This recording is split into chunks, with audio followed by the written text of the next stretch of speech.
Direction क्या होता है? Direction is a function of management concerned with instructing, guiding and inspiring people in the organisation to achieve its objective. यानी कि direction क्या है? Management का वो फंक्शन है जिसमें इंस्ट्रक्शन दिया जाता है, गाइड किया जाता है, इंस्पायर किया जाता है जो भी पीपल होते हैं, जो भी एम्प्लॉय होते हैं उनको, कि वो ऑब्जेक्टिव को जो ऑर्गेनाइजेशन का है उसको अचीव करें। Consist of issuing order and instructions by a superior to his her subordinates. Direction में सब सुपीरियर जो है वो सबऑर्डिनेट्स को ऑर्डर्स देता है, इंस्ट्रक्शंस देता है। According to Koontz and O'Donnell, direction is a complex function that includes all those activities which are designed to encourage subordinates to work effectively and efficiently in both the short run and long run। यानी कि short run में और long run में subordinates को effectively और efficiently काम करवाना, उनको इंस्ट्रक्शन देना, उनको गाइड करना ही क्या कहलाता है? डायरेक्शन कहलाता है। एलिमेंट्स ऑफ डायरेक्शन क्या है? तो कम्युनिकेशन होता है, लीडरशिप होता है, मोटिवेशन होता है, सुपरविजन होता है। ये एलिमेंट्स होते हैं डायरेक्शन। यानी कि आप कम्युनिकेट करते हो, उनको लीड करते हो, उनको मोटिवेट करते हो और उनको फिर सुपरवाइज करते हो, यानी कि उनको देखते हो कि वो सही तरीके से काम कर रहे हैं या नहीं कर रहे हैं। नेचर ऑफ डायरेक्शन क्या है? तो concern with human factor. Obvious सी बात है, आप इसमें जो सबऑर्डिनेट्स होते हैं, जो ह्यूमन होते हैं, उनको आप इंस्ट्रक्शन करते हो, देते हो, गाइड करते हो, कमांड देते हो। परवेसिव फंक्शन है कि हर डिपार्टमेंट में, हर स्टेज पे जो है आपको ये लीडरशिप या डायरेक्शन का काम जो है करना पड़ता है, चाहे वो टॉप लेवल हो, चाहे मिडिल लेवल हो, चाहे लोअर लेवल हो, हर जगह पे डायरेक्शन दिए जाते हैं। कंटिन्यूअस फंक्शन यानी कि हमेशा जो है लगातार ये प्रोसेस जो है फंक्शन परफॉर्म करना होता है मैनेजर को। परफॉर्मेंस ओरिएंटेड है, डायरेक्शन में परफॉर्मेंस देखा जाता है कि आपने डायरेक्शन दिया है तो सामने वाला परफॉर्म कर रहा है उसके अकॉर्डिंग या नहीं कर रहा है। Link between planning and control, ये प्लानिंग और कंट्रोल के बीच में आता है, लिंक करता है। क्यों? क्योंकि जो प्लान किया है वो डायरेक्शन देने के बाद ही उस पर जो परफॉर्मेंस होती है उसके बाद उसको कंट्रोल किया जाता है। तो ये नेचर है। प्रिंसिपल ऑफ डायरेक्शन क्या है? तो principle of harmony of objective, यानी कि जो भी ऑब्जेक्टिव है उसमें हार्मोनी होनी चाहिए। जो इंडिविजुअल ऑब्जेक्टिव है, जो पर्सनल ऑब्जेक्टिव है, जो ऑर्गेनाइजेशन ऑब्जेक्टिव है, उसमें हार्मोनी होनी चाहिए। Personal goal, organisation goal. Principle of maximum individual contribution, इसमें डायरेक्शन हम ये मान के चलते हैं कि जो मैक्सिमम कंट्रीब्यूशन दे सकता है वो इंडिविजुअल, उसको देना चाहिए। Principle of unity of command, जो कमांड है वो उसकी में यूनिटी होनी चाहिए, नहीं कि आपने एक को दूसरा कमांड दिया, दूसरे को दूसरा कमांड दिया, और ऐसा भी नहीं हो चाहिए कि एक एम्प्लॉय 10 लोगों से कमांड पा रहा है, नहीं, उसको एक ही से कमांड पाना चाहिए। Principle of direct supervision, direct involvement होना चाहिए सुपरवाइजर का, कि मतलब कि आपको काम है, आपका काम है गाइड करना, इंस्पायर करना, तो आप करें, किसी दूसरे से ना कराएं, क्योंकि फिर इसमें डायरेक्ट सुपरविजन नहीं आता है। प्रिंसिपल ऑफ इफेक्टिव कम्युनिकेशन, जो भी कम्युनिकेशन की जा रही है वो इफेक्टिव होनी चाहिए, सही होनी चाहिए, ऐसा नहीं कि आपने कहा कुछ और, सामने वाले ने कुछ और समझा। Effective communication. Principle of effective leadership, leadership अच्छा होना चाहिए, लीडिंग स्टाइल अच्छी होनी चाहिए, जिससे कि एम्प्लॉय मोटिवेट हो, परफॉर्मेंस उसकी अच्छी आए। ये थे प्रिंसिपल्स ऑफ डायरेक्टिंग। प्रोसेस क्या है डायरेक्टिंग का? तो सबसे पहले आप डिफाइन करिए ऑब्जेक्टिव्स की, ऑब्जेक्टिव्स क्या हैं, फिर उसको उसके लिए जो भी एफर्ट्स लगाने उसको ऑर्गेनाइज करिए, वर्क को मेजर करिए कि कैसे परफॉर्मेंस दी, और फिर डेवलप द पीपल, यानी कि पीपल को डेवलप करिए। That's is direction, process of direction. अब बात करते हैं सुपरविजन क्या होता है। तो supervision means, super means over, यानी कि क्या होता है? ओवर, जो आपसे ऊपर उसको क्या कहते हैं? सुपर या एबव। और वहीं पे विजन मीन्स सीइंग, यानी देखना, किसी चीज़ को देखना। Supervision means, the supervision means over seeing from above by a supervisor, यानी कि एक सुपरवाइजर होता है जो कि ऊपर से आपको देखता है कि आप कैसे काम कर रहे हैं, वही क्या कहलाता है? सुपरविजन कहलाता है। It means observing the subordinates at work to see that they are working according to plan and policies of the organization, यानी कि हम जब सुपीरियर जो होता है वो सबऑर्डिनेट्स को देखता है कि वो काम सही तरीके से कर रहे हैं, जैसा कि प्लान किया गया था, जैसा कि जो कि पॉलिसी के अकॉर्डिंग काम कर रहे हैं या नहीं कर रहे हैं, तो उसी को क्या कहते हैं? Supervisor. A supervisor is a person who is primarily in charge of section and its employ. तो सुपरवाइजर कौन होता है? एक पर्सन होता है जो कि चार्ज होता है किसी सेक्शन का या फिर एम्प्लॉय का, सुपरवाइज करता है वो। तो सुपरविजन फंक्शन क्या है उसके? तो वर्क प्लान करता है, ऑर्डर और इंस्ट्रक्शन को इशू करता है, प्रोवाइड गाइडेंस और लीडरशिप, गाइडेंस और लीडरशिप देता है, मोटिवेट करता है, रिकॉर्ड्स को मेंटेन करके रखता है, लिंक होता है बिटवीन मैनेजमेंट और वर्कर के बीच में, ग्रेवियांस हैंडलिंग, जो भी एम्प्लॉयज़ के ग्रेवियांस होते हैं वर्कर्स के, उनको हैंडल करता है। तो ये फंक्शन होते हैं सुपरवाइजर के। क्वालिटी क्या है एक गुड सुपरवाइजर के? तो टेक्निकल कंपिटेंस, यानी टेक्निकल नॉलेज होता है, मैनेजरल क्वालिटीज़ होती हैं उसके अंदर, लीडरशिप स्किल्स होती हैं, डिसीजन मेकिंग स्किल्स होती हैं उसके अंदर, को डिसीजन ले सकता है, नॉलेज होता है रूल और रेगुलेशंस के, उसकी बाकायदा नॉलेज होती है, जज पीपल को जज करना आता है उसको, एबल टू जज पीपल, इंस्ट्रक्शन स्किल, यानी कि इंस्ट्रक्शन देना आता है उसको। तो ये क्वालिटीज़ होनी चाहिए सुपरवाइजर को। कंट्रोलिंग, अब बात करें कंट्रोलिंग क्या है, तो ऑब्वियस सी बात है कंट्रोलिंग क्या है कि आपने जो प्लान किया था अगर उसके अकॉर्डिंग चला तो ठीक है, अगर उसके अकॉर्डिंग नहीं चला, कुछ डेविएट हो गया, तो आपको उसको कंट्रोल करना है कि उसको एज पर प्लान लेके आना है, कि जैसा प्लान किया था वैसे लेके आना है।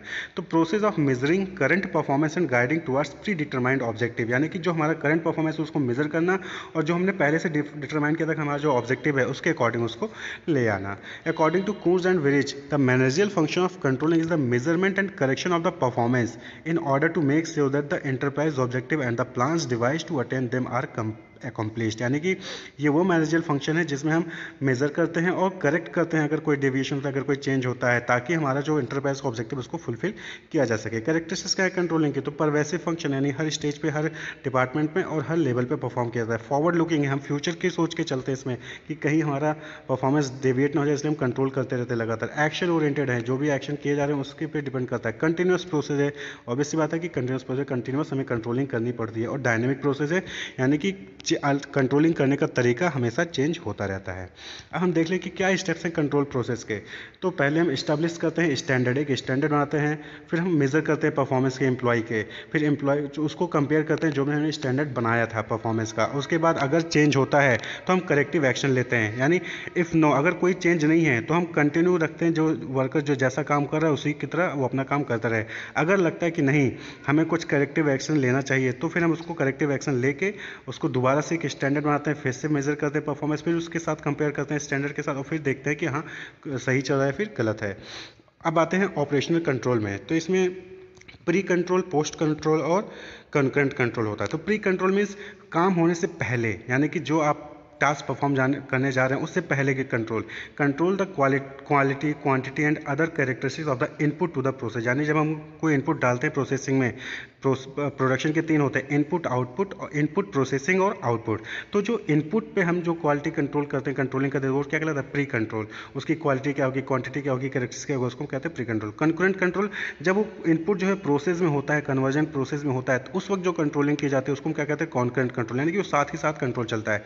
Evaluates the conversion process as it is, कैसे कन्वर्ट हो रहा है उसको ऑब्जर्व करता है। Provide immediate feedback which impact worker motivation, तुरंत का फीडबैक दिया जाता है ताकि वो उसमें कोई चेंज ना आए। और पोस्ट कंट्रोल, प्रोसेस यानी आउटपुट का कंट्रोल, यानी कि प्रोसेस का एंड होने के बाद कंट्रोल, ट्रेडिशनली क्वालिटी कंट्रोल कहलाता है। Many of this control are being change to pre and concurrent control. तो ये ऑपरेशन कंट्रोल है। टेक्निक ऑफ कंट्रोलिंग क्या है, कौन कि कैसे हम कंट्रोलिंग कर सकते हैं?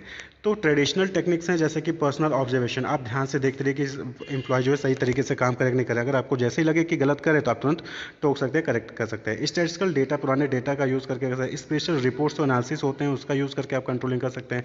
ऑपरेशनल ऑडिट करा सकते हैं, कॉस्टिंग करा सकते हैं, ब्रेक इवन एनालिसिस भी कर सकते हैं, ये जितना काम करे उसके अकॉर्डिंग हमें प्रॉफिट हो रहा है नहीं हो रहा, और बजटरी कंट्रोल के अकॉर्डिंग भी आप कंट्रोलिंग कर सकते हैं। वहीं पर मॉडर्न टेक्निक में है return on investment, responsibility account, program evaluation review technique यानी PERT, क्रिटिकल पाथ मेथड यानी CPM, मैनेजमेंट इन्फॉर्मेशन सिस्टम के थ्रू, मैनेजमेंट ऑडिट के through, TQM total quality management के, जीरो वेस्ट बजटिंग के बेस पे, 6 sigma के बेसिस पे, human resource accounting, performance budgeting और सोशल ऑडिट के बेस पे भी जो है आप कंट्रोलिंग करा सकते थे। इसको आप अच्छे से अपने नोट्स से रिवाइज कर लेंगे इन डिटेल, क्योंकि इस पर शॉर्ट नोट्स PRT, CPM या फिर social audit, human resource accounting, इन पे पूछे जा सकते हैं।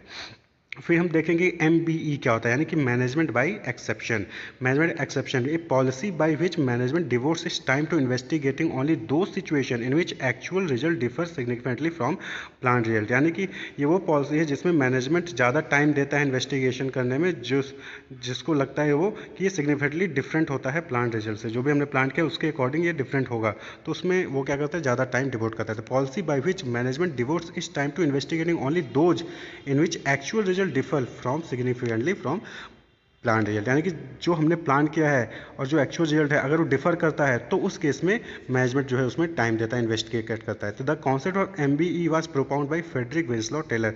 ये जो कॉन्सेप्ट था मैनेजमेंट बाय एक्सेप्शन, ये आया था फ्रेडरिक विंसलॉ टेलर ने दिया था। Attention and priorities given only to material division, यानी कि जो एग्जैक्टली डिविजन हुआ है उस पर ध्यान दिया जाता है। रिक्वायरिंग इन्वेस्टिगेशन एंड करेक्शन, और ऐसे डेविएशंस पे ध्यान दिया जाता था जिसमें इन्वेस्टिगेशन और करेक्शन की रिक्वायरमेंट होती थी। It is a part of motivational control technique. ये क्या है, part of motivational control technique का है। Its objective is to facilitate management's focus on really important tactical and strategic task. तो इसका फोकस किस पे था कि मैनेजमेंट को फैसिलिटेट करे कि वो फोकस कर सके टैक्टिकल और स्ट्रेटेजिक टास्क पे। तो मैनेजमेंट बाई एक्सेप्शन, यानी कि कभी कभी जो हम प्लान करते हैं उसके अकॉर्डिंग नहीं होता और एक्चुअल रिजल्ट हमारा डिफर कर जाता है, तो ऐसे केस में हमें इन्वेस्टिगेशन करने की जरूरत पड़ती है। तो जब वहाँ पे मैनेजमेंट टाइम देता है तो वही क्या कहलाता है, management by exception. Frederick Winslow Taylor ने इसको दिया था। तो wish you all the best, keep watching, subscribe the channel for more videos. Thank you.